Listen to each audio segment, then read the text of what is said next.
Good morning, everyone, or afternoon or evening, whenever you're tuning in. Heather here, and today I'm going to teach you how to make homemade coconut kefir. And so all you'll need is 100% coconut water. This is my favorite brand that we have in the States that I like to use, but if you're elsewhere or if you cannot find this brand, look for 100% coconut water. That's the only ingredient, and it should be non-GMO. So you'll need that, and then you're going to need 1 cup of your coconut kefir starter culture. So, or you will need 1 packet of your coconut kefir culture starter. So, I really love this drink. It's easy to make. It's not like traditional water kefirs that uses grains to make kefir. This is what we'll be using today is a coconut kefir live liquid base, and that's going to be the culture starter.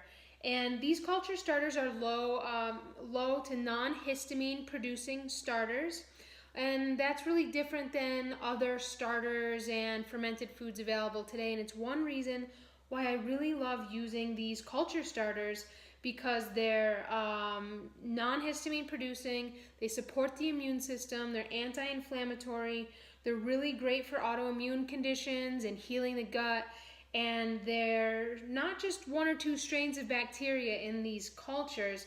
There are multiple diverse strains in these cultures, which is really important. In fact, it's the most important part of gut health to have multiple different strains of bacteria that you're eating and consuming every day. It's the most healthy thing for your gut. People with the most strains are usually the healthiest people, have the least amount of allergies and sicknesses and illnesses. So it's one reason why I really like these cultures. And if you haven't tried these cultures yet, you can reach out to me at ancestraldigestion.com, and I can teach you how to get these. I can guide you through that and get you started with these cultures. So today, we're going to make the coconut kefir. And like I said, if you have a batch of coconut kefir already made, which this is a partial batch of mine that is left over and already done fermenting, I'm going to add a little bit more to make it exactly 1 cup there. And all I'm going to do is pour this into my 2-quart jar. So you'll also need a 2-quart jar or a 2-liter jar to make your kefir. So in it goes, really easy. And I don't know if y'all can see from there, but there's some white stuff on the bottom, and those are cultures. So I'm gonna want to get those out. I want all that white kind of stuff on the bottom. Just pour in my coconut water, shake it up, and then in it goes. So pretty much got all that. So then we're just going to pour in the coconut water until it's almost full here. And this is another reason why I really like these cultures, is because they're very easy to maintain, and these are really not time consuming at all. So if you're someone who's reacted to ferments or cultures in the past, like water kefir or even kombucha, those are very histamine producing substances.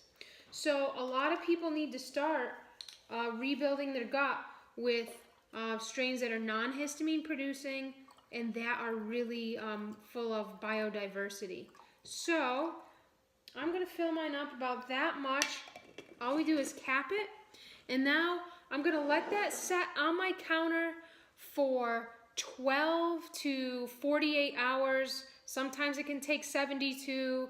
It all depends on the temperature in your house.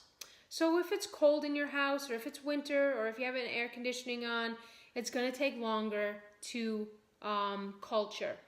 If it's warm, it's really warm here now. We're in the middle of summer, and this will usually be done if I set it on my counter overnight. The next day it will be ready to go. So how do you know when your kefir is done? The best way I like to do is taste test it every about 8 to 10 hours. And if you still taste any of that coconut water flavor, or any of that sweetness that the coconut water has, you know that it's not yet done fermenting. You want to seal the lid back on, keep it on your bench for another 2 or 3 hours, taste it again, and you'll know it's done when it has kind of this zippy, tangy flavor. And you won't hardly at all be able to taste any of the coconut water. It won't taste sweet at all, and that's how you know your kefir's done. So don't get impatient if it takes 48, 72 plus hours. If it's cold in your house, it may take that long, and that's okay. Cultures and fermentation are very dependent on temperature. So just keep that in mind when you're making your kefir. And also you want to keep this out of the sunlight. So what I actually like to do is I'll take a dish towel, especially if it's cooler in my house. I'll take a dish towel and I'll wrap it around my kefir here, and then I'll put a rubber band around it, and I'll let it set on my counter like this, because it'll help to keep the warmth in, and it'll help to expedite the fermentation process. So that's how you make coconut kefir. Now, who's this coconut kefir? Who may it be best for? Coconut kefir, using this starter culture, is outstanding for rectifying yeast and candida overgrowth, and anyone dealing with weight issues, as in they're having trouble losing weight or they want to lose more weight. The lactobacillus bacteria and other strains of lactobacillus in here are going to be really great for those purposes.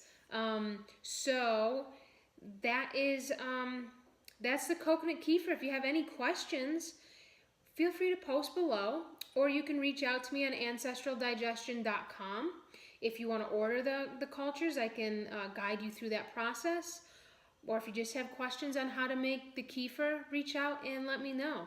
So thanks for joining me, and I hope you enjoy your coconut kefir. Really delicious.